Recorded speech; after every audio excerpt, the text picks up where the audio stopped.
Hi, Stephen. Hi, Andy. Thanks for joining me today for this interview. Stephen, can you introduce yourself first, please? So I'm Stephen Skeet, and I work for a social action volunteering charity called Volunteering Matters. We have a big centre in the middle of Ipswich, in what was the old Crown Court. I'm also a governor at Highfield Nursery School and Children's Centre in Ipswich, and a trustee at the Mix Youth Work charity in Stowmarket. Brilliant. Thank you. I've got 4 questions for you. And the first one is one I ask everyone, which is, how are you looking after yourself and how are you looking after or supporting your teams during this pandemic? So looking after myself, I think the first inclination is always to look after your teams first. And then if there's any capacity, you think about looking after yourself. That's probably a theme that's come through from all your interviewees, I think. Look, it's tough. We are in a moment where we are the lines are blurred between home and work. We're always contactable, as we know. There are real threats and worries about family members and people that we know. And we're all in kind of a very strange situation. So it is tough. I think the biggest thing that's happened to me is we got a dog, and my inability to find time off screen in the first sort of 4 or 5 weeks of the lockdown period has greatly increased, because I have a dog now that threatens to go to the toilet unless I take them out for a walk. So there we go. I'm now sort of seen around northeast Ipswich walking or trying to control and train a Jack Russell, which is, I have to say, has been very good. Probably one of the better things that I've done in a while. In terms of supporting the teams, well, obviously we're aware that everything I've just described is true for the people that we're working with, and often those teams are also seeing and carrying kind of emotional angst around our beneficiaries and the communities that we work with as well. What I've really seen, though, is a real commitment across the teams to spending social time together in a different way. So we've got quite a multicultural staff base, as you know, at Volunteer Matters. And we've seen a whole set of different clubs that have emerged that staff from across the organisation can get involved in. So we have capoeira dance sessions for staff to improve their well-being. We've seen crochet clubs where we have someone that's taught other people to crochet and has got involved in sending out wool and what have you, and for that. We've seen gardening groups where people have come together around the outdoor spaces that they have and sharing some of that work. The age-old quizzes, of course, some quizzes that have happened as well. We've also allowed quite a lot of flexibility for people to volunteer.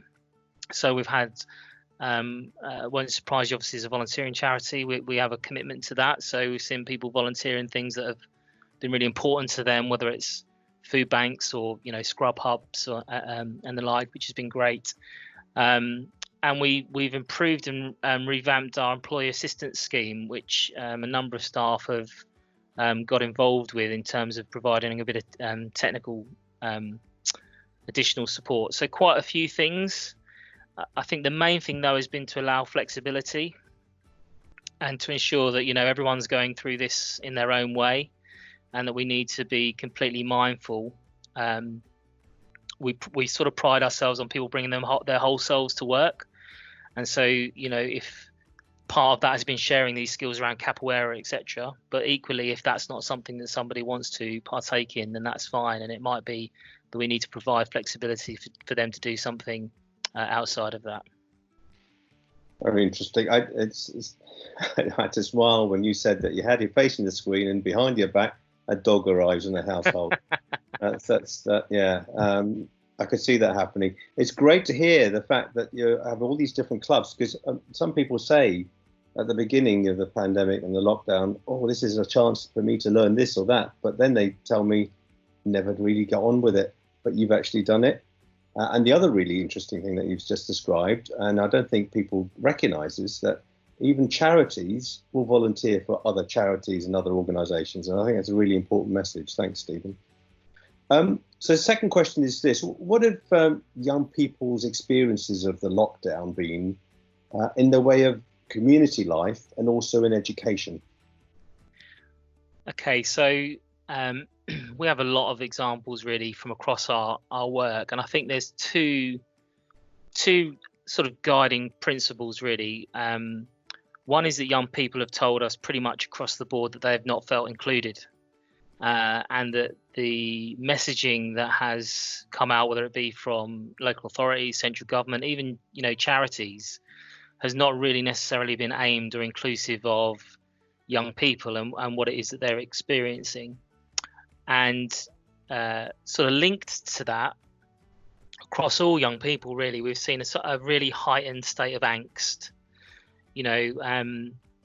Transition is this kind of phrase that we use in an educational sense, for certain ages, but there's this sense that actually all young people are in transition, and they're all experiencing, obviously COVID at this like the rest of the community, and that there's a real angst around how they get back to the point in which they entered COVID, and that's been a really driving kind of thought process. So we have a lot of young people tell us that this is really heightened for them just how much of a postcode lottery there is around services, particularly around emotional well-being, around this has been the moment they've never thought they've needed to access services, but this is the moment that they've needed to or wanted to. And that's created an issue because maybe they don't understand, or the service isn't there in the place for them that they need it, or in the way that they need it. We've seen a lot of young people who are due to leave school and go into higher education or further education. The rug has been completely pulled from under their feet, but also, they may have had an idea around what their career was going to look like, and actually they don't even know whether that industry still exists or will exist.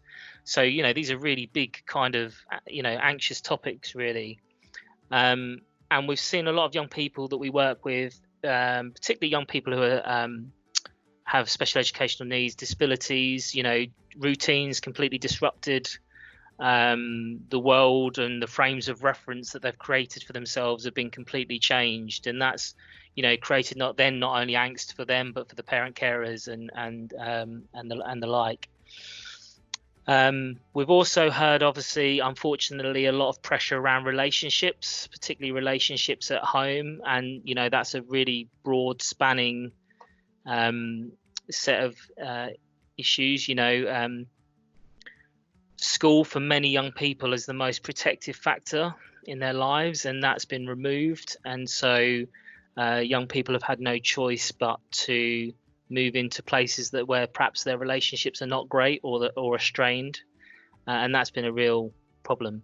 On the plus side, what we've seen is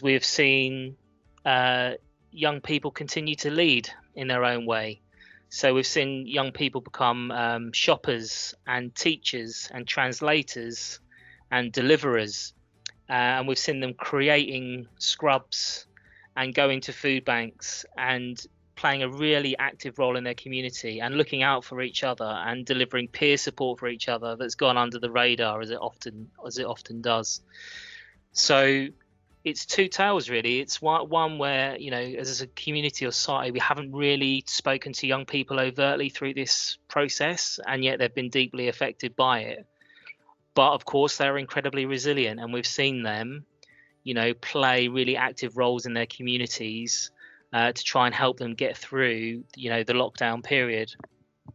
What comes next? I mean, who knows? And that's the honest answer. We don't really know how any of this is going to re-emerge, but we've got to continue to show the flexibility and open up the conversation to young people and allow them to lead it. Otherwise, we won't know what it is that they need and require. Absolutely. I think you've described it really well, or the multiple facets of the impact on young people and children.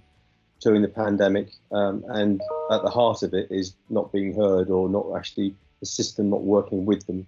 And we'll come back to this in the last question about the future, but unless we actually work with young people for the future post this outbreak, whatever that looks like, because it's their generation that's going to live with whatever it is that we set up. If we don't do it with them, then that's a huge mistake. Yeah. The third question is this, Stephen: how has the pandemic affected our communities, and has it been felt equally, or do we need to take action to address inequalities? That's a big question. So on the positive note, to start with, it's interesting as a social action charity that often social action is seen as quite a conceptual thing, bit of an abstract notion.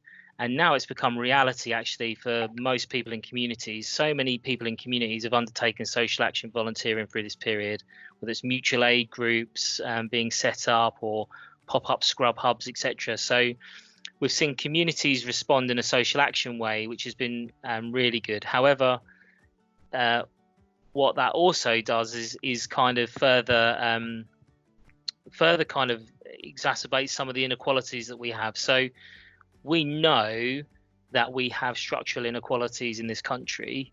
You know, what the work that you do at Health Watch, for example, around your research, you know, shows this all of the time. You know, we know, but we hide them consciously or subconsciously. We hide them, and we know that we know how many people are isolated. We know what the outcomes are for care leavers. We know about the overrepresentation of people from certain ethnicities in prisons or criminal justice. We know about poor outcomes for certain ethnicities.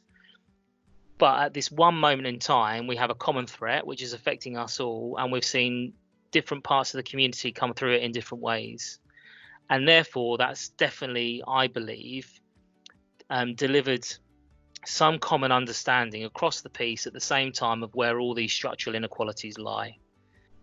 Because we've seen, you know, key workers and frontline workers and people in lower paid jobs, and people in poor housing, and people from different ethnicities, and people who are in urban environments, for example, all disproportionately affected by what's happened. And therefore, everyone now understands what COVID is. They can see this up as a mirror in front of them. And therefore, it gives us a real chance, I think, at the moment to actually own the fact that this country is really structurally unequal.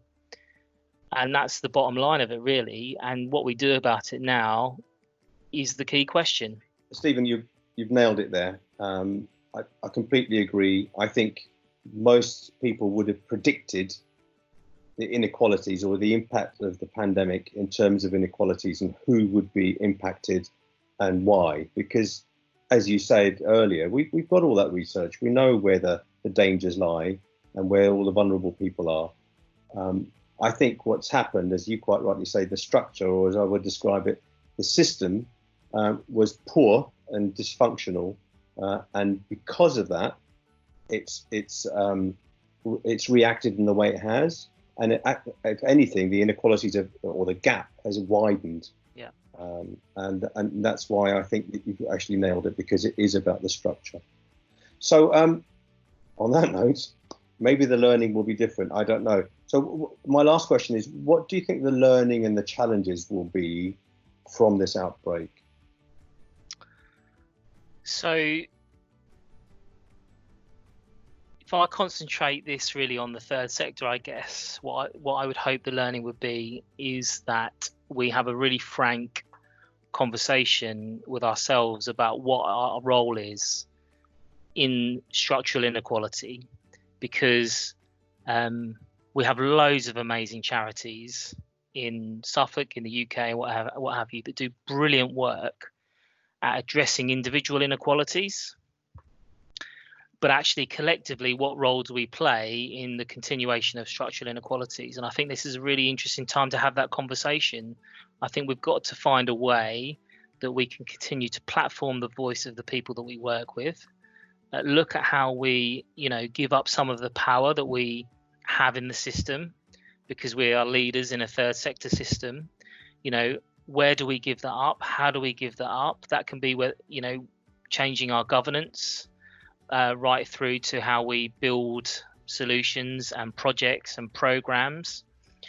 But essentially, charities are brilliant at addressing individual inequalities, but what we haven't been able to do is play our role, in my view, in addressing the structural inequalities. And for me, that's what I would want my pledge or my learning to be, which is, in my part of the world, have I done enough to address the structural inequality, or is it enough for me to say I'm successful as a charity leader, the charity does this, we address all these individual inequalities?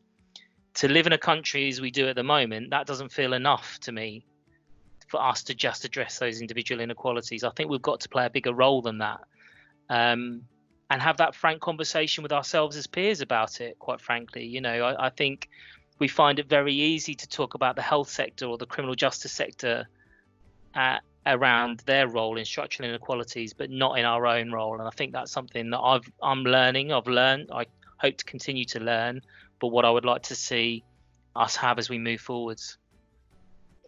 Good point, Dan. I've used the term leadership without authority or outside of authority. You're quite right. It's the extra mile, and we're willing to do that, aren't we? So it's what we need is for the healthcare system to allow us to have that conversation on a level playing field, don't we? Indeed. Steve, thank you very much for your time. Thank you.